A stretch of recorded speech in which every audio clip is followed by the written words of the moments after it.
comenzaron las clases, los chicos al colegio, a estudiar, comenzar la rutina. El chino me mira porque no tiene hijos, pero la tenemos en comunicación telefónica a Melina Furman. Ella, además de ser bióloga, es doctora en educación, profesora e investigadora del CONICET. Melina, muy buenos días y gracias por atendernos aquí en Mañana Federal. ¿Qué tal? Muy buenos días. ¿Cómo estás? Bien, bien, yo también madrugando con los chicos que arrancaron la escuela temprano. Claro, vos también sos mamá. Vos nos vas a entender. Acá estamos junto a Ornella, mi nombre es Silvina Presta y el chino Grisolía, que es el solterón del equipo. Que se levanta tranquilo. El solterón no es padre, es soltero y está feliz de que sea, así Tranquilo, sea. por ahora estamos por ahora. Bueno, Melina, vamos a hablar un poco de tu libro, la verdad que está muy bueno, escribiste una guía para criar hijos curiosos que me encantó leer un poquito sobre eso, estuve viendo algunas disertaciones, vamos a hablar un poco de cómo incentivar a los chicos, cómo despertar el interés, también de encender esa chispa no solo en el colegio sino también en casa, cómo hacer para hacer un trabajo en conjunto. Totalmente, ¿no? A veces nos parece como familias que la gran decisión educativa que tenemos que tomar es a qué escuela los mandamos. Bueno, empezamos por ahí. ¿A qué colegio los mandamos? Si no tenemos, claro. qué sé yo, no sé, a mí me pasó que yo me mudé, estaba viviendo en Barracas, siempre fui de Banfield, me mudé a Lanús y tenía que elegir un colegio porque había tenido una nena, y digo, bueno, ¿y dónde la mando? ¿Y qué referencias tengo? Y entonces ahí se te abren un montón de preguntas y bueno... Sí. Y totalmente, y esa obviamente es una de las grandes decisiones que tomamos como familia, pero yo un poco escribí el libro porque como madre reciente, bueno, mis nenes, tengo mellizos que acaban de empezar primer grado y de toda la vida de trabajar en educación, mi sensación charlando con otros papás y mamás, con hijos de recientes también, es que a veces sentimos que la gran decisión que vamos a tomar educativamente es la de la escuela, que eso es cierto, pero no nos damos tanta cuenta, no nos cae tanto la ficha de que lo que hacemos en casa es tan esencial para generar el vínculo con los chicos amoroso o no tan amoroso con el conocimiento, ¿no? Esas semillas que vamos a ir plantando desde de que charlamos, a que jugamos, qué modelos les mostramos de qué cosas nos apasionan a nosotros como adultos, cómo lidiamos con la frustración. Hay un montón de cosas que suceden en casa, que arman esa gran plataforma de despegue para la vida. Y después, por supuesto, está la elección de escuela. Y yo siempre que hablo de esto, para mí como mamá y como educadora, creo que la gran decisión de la escuela hay que pensarla mirando todas las variables a la vez, ¿no? A veces uno dice, bueno, elijo tal escuela porque me gusta la propuesta pedagógica, pero me queda re lejos de casa y entonces para llegar tenemos que ponernos de mal humor, salir una hora antes en el auto, pelearnos todos. O elijo tal escuela, pero es privada y es muy cara y entonces eso hace que como familia tengamos que pasarla mal en un montón de cosas, o creo que hay que pensar justamente uno de los capítulos del libro habla de eso, ¿no? De cómo pensar la decisión de manera más ecosistémica, te diría, pensando y también, todo lo que porque es una decisión grande que te va a impactar muchos años de vida de la familia. Seguro que sí. Y ahora, pero lo que vos decís, también nos podemos equivocar, ¿no? Y eso se va viendo sobre la marcha. Por ejemplo, yo elijo un colegio bilingüe de 8 horas y tengo un chico hiperactivo que no tolera esa escolaridad, lo tengo que sacar. Totalmente. Primero, no hay nunca escuelas perfectas, ¿no? Donde todas las cosas te cierren, ¿no? Por ahí te cierra, qué sé yo, que sea escuela pública porque crees que haya cierta diversidad, los chicos convivan con eso, pero no termina de convencerte de otra cosa, o te cierra que sea bilingüe, pero son muchas horas. Primero hay que saber eso, ¿no? Hay que pensarlo en conjunto, a sabiendas que como cualquier otra cosa en la vida va a haber partes que nos convenzan y otras no tanto, y trataremos de que el balance nos dé positivo, y si no nos da positivo, no es lo más aconsejable hacerlo muy seguido, porque por supuesto tiene impacto en los chicos, pero digo, hay que cambiar de escuela, o habrá que pensar en otra escuela, sobre todo porque todos sabemos quiénes son nuestros hijos, y qué perfil tienen y qué cosas les pasan, y no todas las escuelas son para todos los chicos. Hay que pensar no solo en la escuela, sino en quiénes somos nosotros y quiénes son nuestros hijos. ¿Con qué otras familias nos vamos a encontrar? ¿Nos importan los valores de la escuela? ¿Qué pasa si somos una familia laica y van los chicos a una escuela religiosa o viceversa? Hay cosas hay que evaluar bien grandes, hay que pensarlo en conjunto, porque de veras es una decisión que después nos impacta en el día a día. Pero también importa mucho lo que hacemos nosotros en casa con los chicos. Para mí eso es una de las claves que a veces no creo que no somos tan conscientes. Ahora, el tema de, vos decís mucho, por lo menos cuando busco información sobre vos, estamos enseñando a los niños a no pensar. ¿A qué te referís? ¿A casa, al colegio, a ambos? Bueno, ahí un poco esa frase es provocadora, tratando de mover un poco la discusión, Sí, por pero supuesto. ahí yo hablo bastante de cómo y hablo más como investigadora en educación de lo que pasa en el sistema educativo formal. Ajá. Lo que yo veo, trabajando con muchas escuelas, y acá no quiero ser injusta, porque de veras hay docentes espectaculares en Argentina poniéndole mucha garra y haciendo cosas muy interesantes. Pero Claro. si uno mira la generalidad de lo que pasa en las escuelas, todavía la enseñanza en Argentina es una enseñanza muy basada en que los chicos incorporen información acabada, datos, de hechos, definiciones, Sí. y es una enseñanza que no ayuda a los chicos a aprender pensamiento crítico ni mantener la curiosidad encendida. No sé, te doy un ejemplo de un estudio que hicimos el año pasado con 70 escuelas de la ciudad de Buenos Aires, escuelas primarias, y fuimos a ver cómo estudiaban las ciencias naturales los chicos. Y entonces nos fijamos qué pasaba en los cuadernos, qué quedaba registrado, esto era con chicos de 7º grado, y qué pasaba en las clases. Y nos fijamos cuánto tiempo dedicaban los chicos a actividades que tienen que ver con recordar y reproducir información, ¿no? Como si te dijera, bueno, cuáles son las partes del sistema digestivo, ¿no? Sí. Y enumerarlas. Y cuánto tiempo dedicaban a actividades más que fueran para pensar, más como de establecer relaciones, resolver problemas, hacer experimentos donde haya que responder una pregunta. Y lo que encontramos es que el 80% del tiempo los chicos estaban haciendo actividades que tenían que ver con reproducir conocimiento fáctico, ¿no? Claro. Y muy poco tiempo estaban haciendo otra cosa. O sea, esto no es algo y esto es un ejemplo de un montón de investigaciones que muestran lo mismo, ¿no? No es que es algo que pasaba hace 40 años. En la escuela de hoy, en Argentina y también en toda Latinoamérica, estamos enseñando a no comprender del todo, a no terminar, a no pensar. Y eso, yo soy enfática con eso porque creo que la educación no es neutra.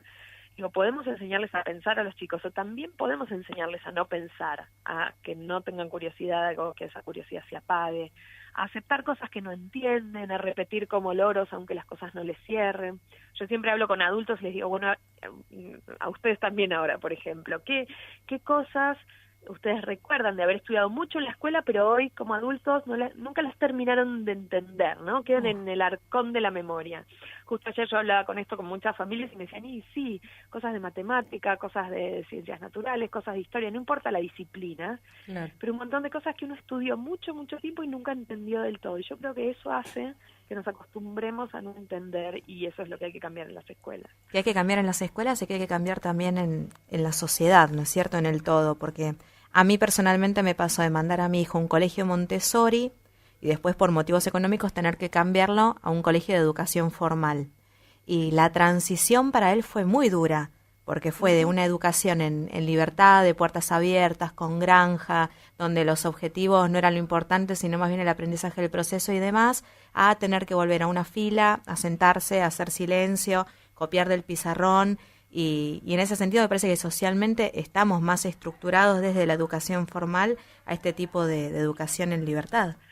Sí, y ahí yo quiero hacer una salvedad. A mí me parece que los chicos tengan que pasar por situaciones incómodas o frustrantes con cuidado, ¿no? Sin que sean graves, no es malo para ellos, en el sentido de que sí tienen que aprender a quedarse en fila, callados, o a sentarse en una silla varias horas, y que son cosas que después con las que van a tener que lidiar en el futuro. Eso me parece que es parte de su formación. O sea, te diría así, no técnicamente, curtirse un poco me parece que es bueno para los chicos. Claro.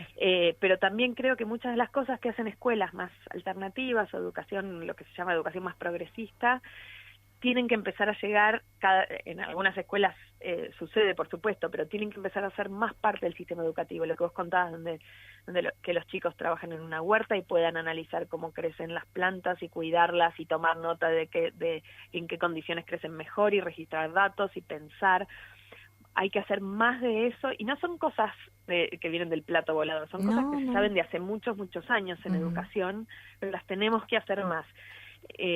Y no las estamos haciendo tanto. De veras que desde la investigación lo que vemos es que lo que más pasa en las escuelas es chicos aprendiendo información que no terminan de comprender. Ahora, Melina, ¿por qué pasa esto? Porque vos decís, me mato buscando un colegio que sea o que esté acorde a lo que yo busco, y después tenés un docente que te imparte la información o copia 2 horas en el pizarrón, porque a veces mi nena más grande que está en sexto me dice, no, nos pasamos copiando, el año pasado tuvieron física aplicada y le digo, uy, qué bueno, ¿y qué haces? Nada, mamá, porque el profesor copia o dicta y nosotros tenemos que copiar. Y yo Sí. digo, están perdiendo la oportunidad de despertar en los pibes un interés, pero muy importante para el día de mañana. Por partes del mundo que son fascinantes, Pero ¿no? claro.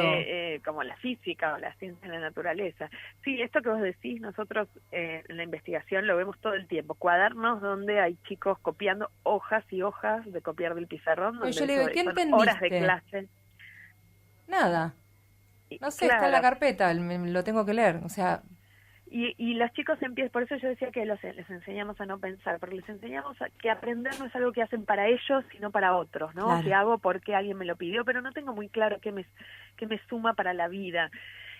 Y las razones de eso son súper complejas, pero parte de las razones es que esta transformación también tiene que empezar a pasar más fuerte en la formación docente. pasa Los por docentes los muchas docentes veces antiguos. aprenden de manera pasiva, ellos también copiando información que no terminan de entender. Por supuesto, de vuelta, insisto, hay muchos formadores docentes haciendo cosas súper interesantes. Sí, pero por supuesto. en la por supuesto. generalidad los docentes aprenden sobre, te diría, enseñanza constructivista copiando y subrayando textos. No, creo que el desafío es que la formación docente sea más coherente con lo que queremos que después pase en el aula. Y esto tiene que ver con la formación actual de un docente a la formación, por ejemplo, un docente con muchos años de carrera, viene con una formación más tradicional o no tiene nada que ver.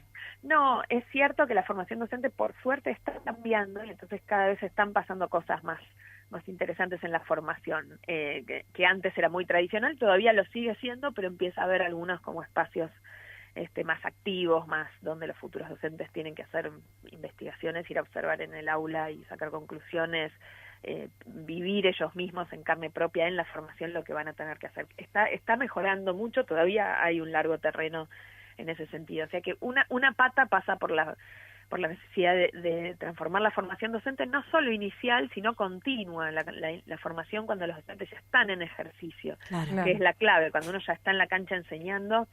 El trabajo que yo hago con los profes y los maestros es en general formación continua, se llama, ¿no? El desarrollo profesional cuando ya están trabajando, y ahí me parece que es donde uno puede también hacer una gran diferencia de cuando los maestros ya están en el aula, ver qué cosas pueden hacer distintas en su aula, salir a la cancha, probar, volver, reflexionar con otros. Y hay otra de las cosas grandes que creo que incide es que los docentes hoy tienen condiciones de trabajo muy difíciles, donde no tienen tiempo remunerado para sentarse con colegas a pensar, a planificar, a corregir, a diseñar planes de mejora. En primaria es un poco más fácil, tampoco tanto, porque muchos docentes de Argentina tienen más de un cargo y entonces van una mañana, un rato en una escuela y otro, y las condiciones de trabajo para que esto suceda son difíciles. En secundaria ni hablar, ¿no? No sé, nosotros trabajamos con muchas escuelas secundarias. Hace poco estaba en Tucumán una reunión de docentes de escuelas públicas y preguntaba, bueno, ¿ustedes en cuántas escuelas trabajan? Y el promedio era en 5, ¿no? En 5, en 6. Sí, es muy difícil hacer esto cuando uno está todo el tiempo corriendo y yendo a la clase siguiente, ¿no? Y parar la pelota y transformarla. Y el cansancio humano que conlleva, la dedicación y el esfuerzo que acarrea el tener que dar respuesta a los distintos interrogantes que surgen por parte de los niños, ¿no? Que muchas veces los docentes, en esto que vos decís, de ir y venir de un lugar al otro, ya cuando están en la cuarta escuela y 3 nenes le hacen preguntas que está por fuera del temario que el docente está enfrentando en el aula, y a veces se vuelve difícil. Sí. Totalmente. Yo soy optimista en el sentido de que cuando trabajamos con docentes en ejercicio y vamos con buenos modelos de qué otras cosas se pueden, en mi caso trabajo con las áreas de ciencias naturales, de qué otras maneras se pueden enseñar los mismos temas y de a poco empiezan a ensayarlas y ven que esas otras maneras más activas, más donde los chicos son más protagonistas, les dan mejores resultados y todo el mundo la pasa mejor, tanto los chicos como ellos.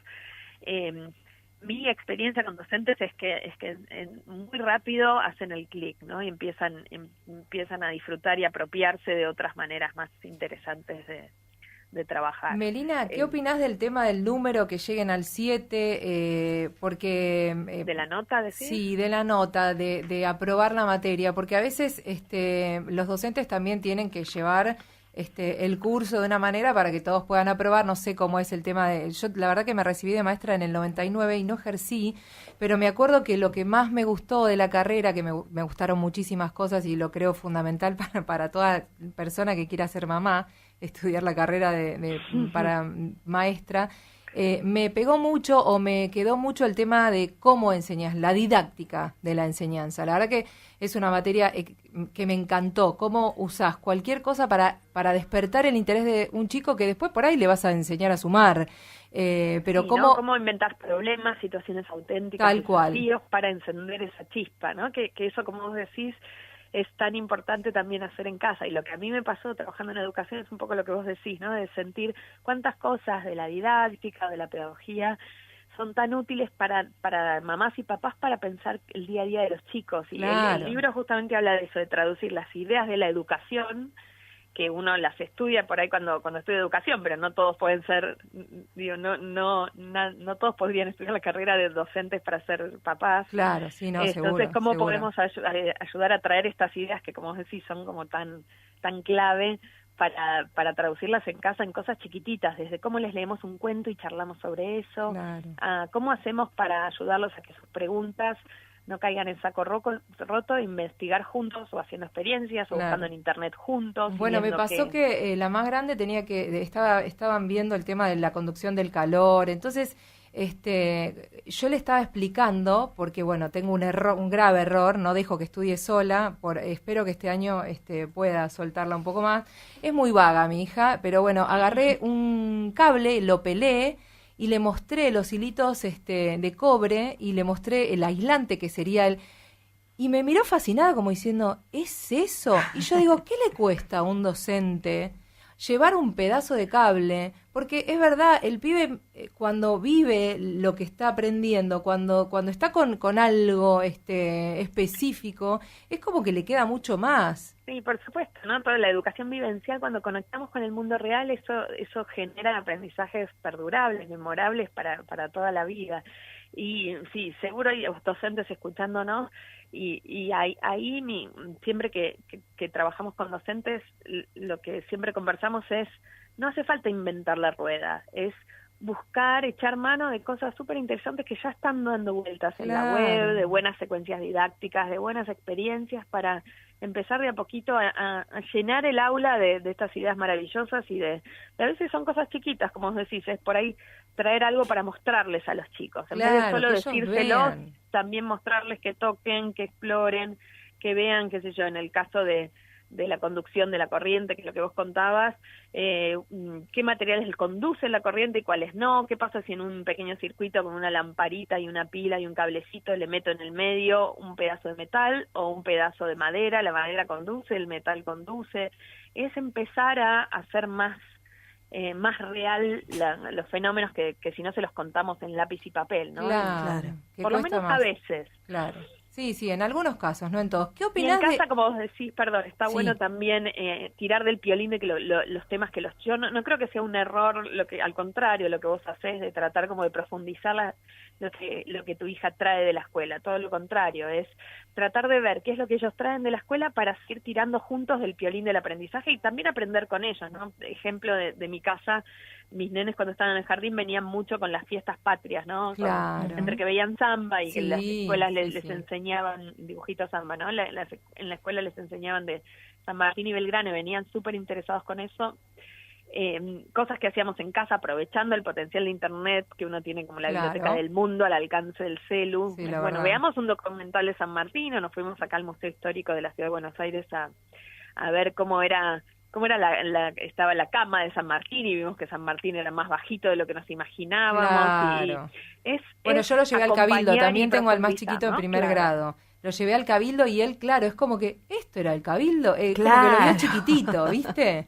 En la medida que podamos, yo creo que para nosotros los adultos es como una nueva oportunidad también de volver a ver temas que también los habíamos aprendido por Sí, obligación claro. alguna vez y aprender con ellos. Yo creo que nos da en la medida que tengamos resto, porque uno está en modo supervivencia cuando es padre, pero que está bueno, nos enciende a nuestra propia chispa de la curiosidad. Sí, la verdad que sí. Melina, quiero hablar un montón de cosas. ¿Qué opinás de la escuela en casa?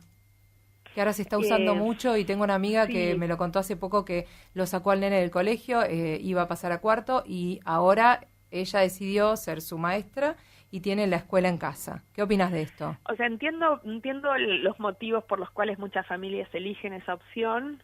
No es algo que yo elegiría para mis hijos, y yo siento que hay algo, un poco lo que decía al principio, de la escuela, de tener que vivir en el mundo real con cosas que incluso no nos terminan de convencer, de poder estar con nenes que vienen de familias distintas a las nuestras, que tiene un valor enorme para... uno de los grandes valores de la escuela es la socialización de los chicos, ¿no? Por fuera de casa.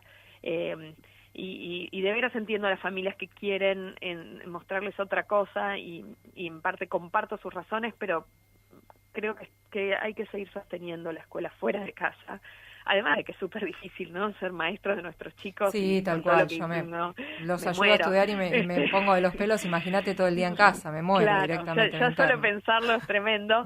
Pero además de eso, creo que hay un valor enorme en tener que vivir en el mundo real con cosas que no nos terminan de convencer, y que los chicos aprendan a lidiar con eso también es parte del aprendizaje para la vida. Bueno, me están haciendo luces. Yo la verdad que quiero tenerla acá, Melina. Un día la podemos traer. La última chiquitita, ¿puedo? ¿Algún tips para los papis para ayudarnos a potenciar el interés o despertar interés en ellos por la lectura, por el conocimiento? A ver, un pequeño tip así bien concreto de cuando leemos con los chicos, ¿no? En general muchas familias leemos con los chicos y es algo placentero y lo disfrutamos, pero a veces parar en el medio de la lectura para tener pequeñas charlitas, ¿no? Sobre lo que va pasando es una manera muy chiquita y muy potente de potenciar el pensamiento. Por ejemplo, ¿no? Si les decís a los chicos, bueno, ¿qué hubieras hecho vos si estuvieras en los zapatos del protagonista? ¿O qué hubiera pasado si la Cenicienta se hubiera ido a 11:30 del baile, o 12:30? Mirá, O de qué otras maneras puede terminar el cuento. ¿O qué le contarías vos a otro nene sobre este cuento para que se muera de ganas de leerlo? Es sacarle el jugo a las experiencias compartidas, y con la lectura hay un montón de conversaciones re interesantes que podemos tener así en la cotidianidad de casa, sin agregarle mucho tiempo a lo que ya hacemos. Genial, Melina, te agradecemos un montón este contacto y te comprometemos a seguir en otro momento la charla, ¿te parece? Con mucho gusto, un placer charlar con vos. Igualmente, Melina, te mandamos un beso grande y gracias por tu tiempo. Un placer. Bueno, besos a todos. Un beso grande. Melina Furman, bióloga, doctora en educación y investigadora del CONICET, y pasó por Mañana Federal.